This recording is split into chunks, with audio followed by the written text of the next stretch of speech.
Well,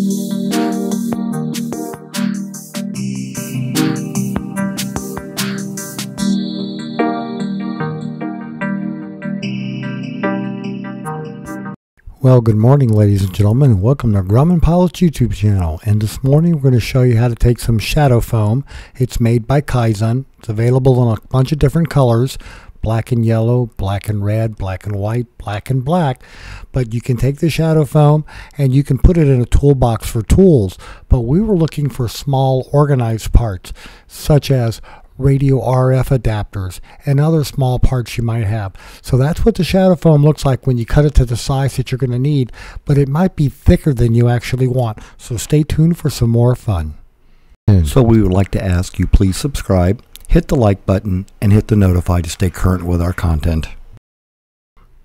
Now you can take shadow foam and you can take a bread knife that's serrated and you can cut it to the thickness that you need. You notice that it's just, don't cut it straight and you'll get something that looks like that.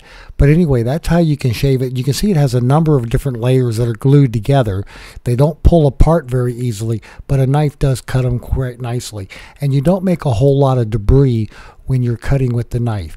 So it's not hard to do. You just want to be careful and take your time. Now, once you get it all in there, you can decide, does it sit far enough down in the box to leave you some clearance for things to stick out the top so that you can still grab them and the lid's still shut. Now, we first started off using a bit. We thought, oh good, because you can cut it with a bandsaw, we'll just drill a hole. Well, the drill shredded the material, made a lot of mess, and we ended up having to work another system out for cutting the holes in, and we ended up using a Kaizen thin-bladed knife. But anyway, here's the box after we took the knife and we used a straight edge. So you can indent down into it, and then you can lay anything you want in there, whether it's an adapter or a piece of wire. So here are all the adapters that we had to work with, a total of 38 all that we were going to be putting in there. Now let's talk a little bit about the knife.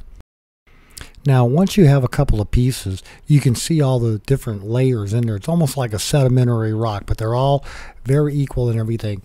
And now you can take that little Kaizen knife, and we'll talk more about it in a minute. It is very sharp, it is very brittle, so be very careful around your fingers with it, but it does cut through the foam very nicely, and then you'll reach in and pull out the plug that you just cut, breaking it loose from the lower level.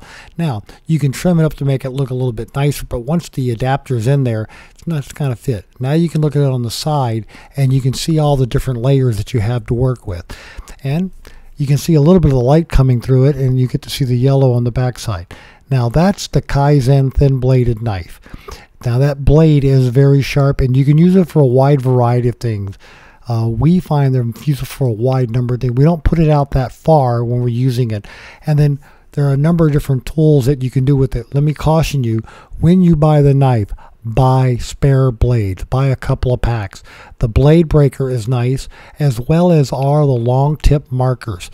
Now the blade breaker, you want to break in there, because when it snaps off the blade after you've nicked it, it will want to rattle around. You won't want to send it flying across the shop or anything like that.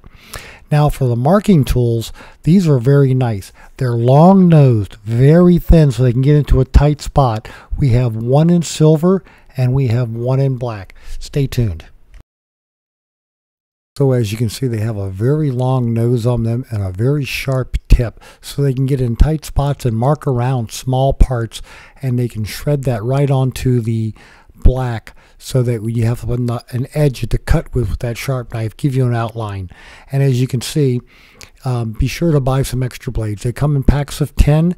We bought a couple extra packs. We bought a lot for the shop because we use this knife white, one of Matt's favorite tools, and we store them all in a cigar box. By the way, we're using a cigar box here. The blade breaker, again, is something that doesn't cost very much. It does have a belt clip or a ring clip, but we just use it right then and there. And then here's a close-up of the length of the knife and everything, so you can kind of get a feel for it. It is a good sturdy blade, and it does have some serrated marks for breaking it. Makes it nice and easy. Now, these are some of the RF adapters, and this kind of gives you a feel for the radio of how thick they have to be. And then here's the whole thing when it's all finished, after everything's been cut into place and put in there. So now you can see that it doesn't take very long for you to get all that stuff good and organized.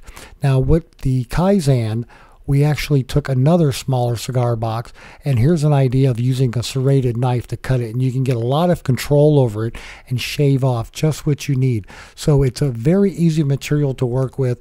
It doesn't take but just a couple of minutes. It cost about $10 a square foot. It's sold in 2-foot by 4-foot sheets.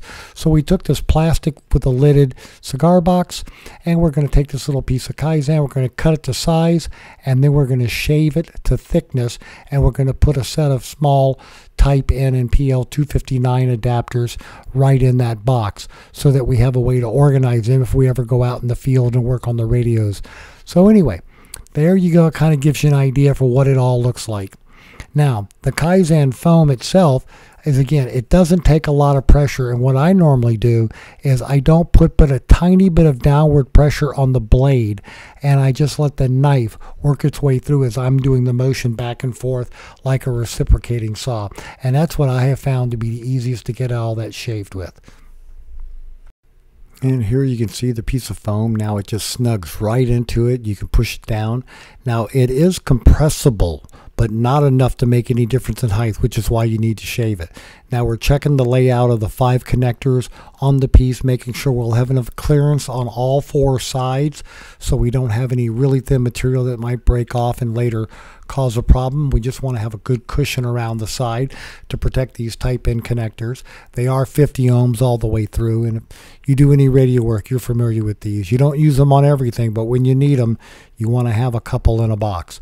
So there we go. We've got them all in the final layout where we had enough room on all the edges to get them in place. And there you can see the knife and how accurately you can shave off a piece to get it all in there. So there they are in the box with the lid closing. So the lid snaps shut and it locks down a little bit. So now we have a good easy container, and you saw the bigger one. It doesn't take long to make these, but it does help you organize all your small bits.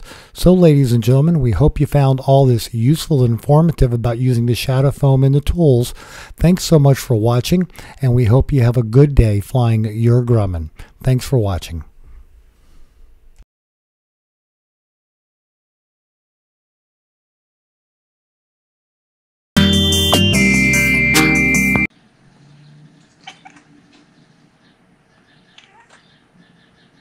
And here are the cats on the back porch just watching the birds.